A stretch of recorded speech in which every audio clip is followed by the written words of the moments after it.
ಚಿನ್ನಸ್ವಾಮಿ ಕ್ರೀಡಾಂಗಣದ ಬಳಿ ಕಾಲು ತುಳಿತ ಪ್ರಕರಣಕ್ಕೆ ಸಂಬಂಧಪಟ್ಟಂತೆ ಮೃತ ಯುವಕನ ಕುಟುಂಬಕ್ಕೆ ಪರಿಹಾರದ ಚೆಕ್ ವಿತರಣೆಯಾಗಿದೆ. ಮಂಡ್ಯ ಜಿಲ್ಲೆಯ ಪೂರ್ಣಚಂದ್ರ ಕುಟುಂಬಕ್ಕೆ ಚೆಕ್ ವಿತರಿಸಲಾಗಿದೆ. ಸಾಂತ್ವನ ಹೇಳಿದ್ದಾರೆ ಸಚಿವ ಎನ್ ಚೆಲುವರಾಯಸ್ವಾಮಿ. ಕೆಆರ್ಪೇಟೆಯ ರಾಯಸಮುದ್ರದಲ್ಲಿರುವಂಥ ನಿವಾಸಕ್ಕೆ ಭೇಟಿ ಕೊಟ್ಟರು. 25 ಲಕ್ಷ ರೂಪಾಯಿ ಚೆಕ್ ಅನ್ನು ಸಚಿವರು ವಿತರಿಸಿದ್ದಾರೆ. ಅಲ್ಲಿನ ಜಿಲ್ಲಾಧಿಕಾರಿ ಡಾಕ್ಟರ್ ಕುಮಾರ್, ಶಾಸಕ HD ಮಂಜು ಉಪಸ್ಥಿತಿ ಇದ್ದರು. ನಿಮ್ಮ ಅಳಿಮೈನಿಗೆ ನಾನು 1ನೇ ತಾರೀಕಿಂದನೇ ಕೆಲಸ ಮಾಡಿಕೊಡ್ತೀನಿ. 1ನೇ ತಾರೀಕಿಂದನೇ ಕೆಲಸ 25 ಲಕ್ಷ ಇದೆ. ಮೊದಲು 10 ಲಕ್ಷ ಅಂತ ಡಿಕ್ಲೇರ್ ಆಗಿತ್ತು. 10 ಲಕ್ಷ ಡಿಕ್ಲೇರ್ ಆಗಿತ್ತು. ನಿನ್ನೆ ತೀರ್ಮಾನ ಮಾಡಿ 25 ಲಕ್ಷ ಮಾಡೈತೆ ಎಲ್ರಿಗೂ.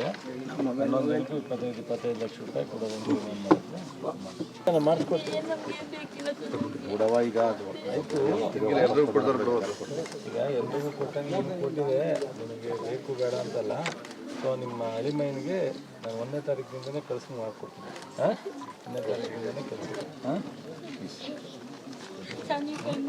25 ಲಕ್ಷ ಇದೆ.